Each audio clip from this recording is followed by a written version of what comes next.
বঙ্গ রাজনীতিতে পালাবদল। শপথের আগেই পিংলার মালিগ্রামে বিজেপির প্রতিবাদী মৌন মিছিল।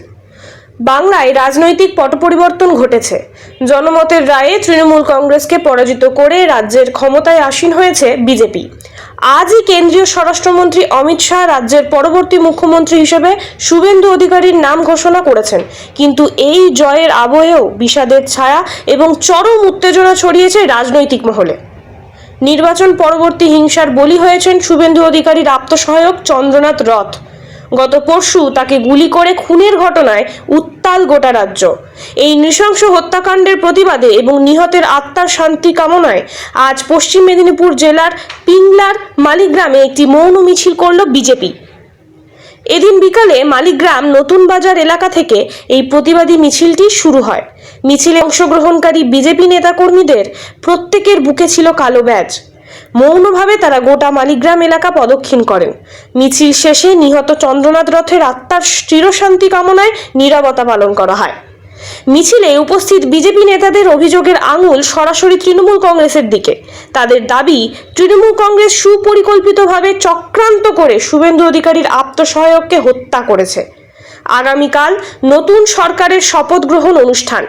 তার আগে এই ধরনের ঘটনা রাজ্যের আইন শৃঙ্খলার অবনতিকেই প্রকট করছে।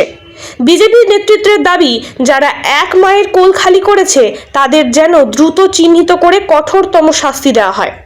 এদিনের এই প্রতিবাদী কর্মসূচির পুরোভোগে নেতৃত্ব দেন বিজেপি নেতা আশিস মণ্ডল, শম্ভু বেরা, রবীন্দ্রনাথ চন্দ, অলোক জানা এবং মহিলা নেত্রী সবিতা মাইতি সহ অন্যান্য বিজেপি নেতৃত্ব ও কর্মী সমর্থকরা।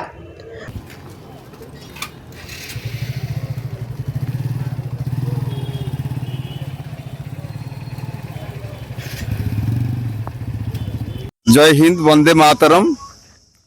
আজকে মূলত কি কর্মসূচি? আজকে আমাদের দীর্ঘ 50 বৎসর পরে এই পশ্চিমবাংলার বুকে ভারতীয় জনতা পার্টি নতুন সরকার গঠন করতে চলেছে। কিন্তু এই সরকার গঠনের প্রাক্কালে আমাদের প্রিয় ভাবী মুখ্যমন্ত্রী শুভেন্দু অধিকারীর আত্মসহায়ক চন্দ্রনাথ নাথ, যাকে পরিকল্পিতভাবে খুন করা হয়েছে, তার আত্মার শান্তির উদ্দেশ্যে আজ আমরা 5 নম্বরের সমস্ত অধিবাসী মৌন মিছিল পালন করলাম। এবং আমরা সমস্ত এখানে উপস্থিত সমস্ত গৈরিক অভিনন্দন জানাই সমস্ত অধিবাসীকে। এবং আমরা 2 মিনিট তার আত্মার কল্যাণের জন্য আমরা আমরা মৌনব্রত পালন করব 2 মিনিটের জন্য। তারপরে আমরা শান্তির বার্তা দিয়ে আজকের এই মৌন মিছিলকে এখানে সমাপ্ত করব। কিছুক্ষণ আগেই কেন্দ্রীয় মন্ত্রী স্বরাষ্ট্রমন্ত্রী ঘোষণা করলেন বাংলার মুখ্যমন্ত্রী শুভেন্দু অধিকারী। মেদিনীপুরের ছেলে হিসেবে শুভেন্দু অধিকারী মুখ্যমন্ত্রী হচ্ছেন। বিজেপি কর্মী হিসেবে কতটা গর্ববোধ? আমাদের কাছে গর্বের কোনো সীমা নেই, আমাদের ভাষা নেই। আজকে আমরা দীর্ঘদিন আমরা যন্ত্রণার মধ্যে ভুগেছিলাম এবং সেই যন্ত্রণা থেকে আমাদের প্রিয় মুখ্যমন্ত্রী আজকে আমাদের সেই মুক্তি দিলেন।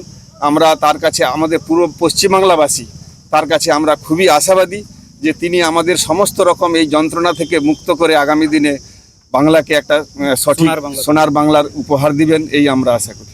মেদিনীপুরের ভূমিপুত্র, রাজনীতির রাজপুত্র, সে হয়েছে মুখ্যমন্ত্রী। আমাদের গর্বের দিন আজকে।